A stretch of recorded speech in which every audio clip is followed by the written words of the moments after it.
Hi everybody, and welcome to another Tuesday night STEAM night here during our summer reading program, which, if you forgot, is called Tales and Tales. I am Miss Kate. I am the teen librarian here at the Wilson County Public Library, and I am so glad that you are joining me for another STEAM night. So, like I said, our theme this year is Tales and Tales, and all summer we have been doing STEAM projects that have something to do with animals to fit that kind of the theme. So today what we are going to be doing, or tonight, is to make animal footprints. So if you've ever been out in the woods, you've probably seen deer tracks. I mean, if you live here in North Carolina, you've probably seen deer tracks, maybe raccoon tracks, squirrel tracks, bunny tracks, moose tracks, ice cream? No, I'm kidding.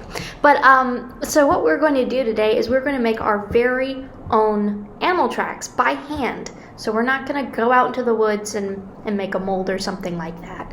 But we are going to make our very own.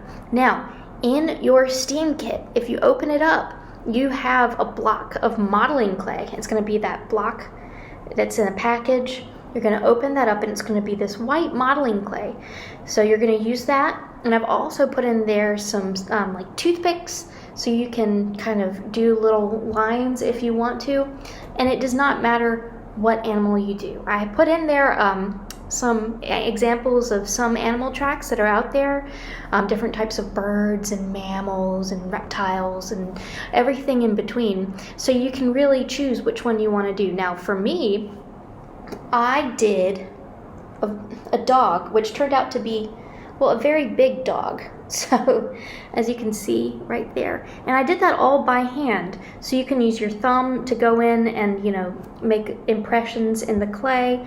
What you're going to want to do is you're going to want to make the clay into almost like a cookie shape. You're going to want to make the clay into a cookie shape, and you can use your fingers, okay, like I did, like I said, with my thumbs and the little sticks. So you can see here I made the paw pad and the toes, 4 toes, and 4 claw prints on the front. So this is just one I did. You don't have to do it exactly the same as I did. Have fun with it. Now what you're going to want to do is once you've made your impressions, you're going to want to let this sit anywhere between 12 and 24 hours to let the clay harden. And then you have basically your very own animal footprint fossil type thing. Another thing, if you want to make this into an ornament or something like that, you can put a hole in the top and let it dry that way, and then you can put some yarn or ribbon through the top of it, and you can hang it up or even use it as a Christmas ornament if you'd like. So that's what this week is all about, animal footprints. And like I said, if you've been out in the woods or something like that, or even if you live out kind of in the country, you probably have seen some animal footprints all around. Like I said, you can do anything: cat, dog, alligator, anything. So I can't wait to see what you make. Please take a picture, show us what you've done. If you have any questions, let us know. We are here to help you out.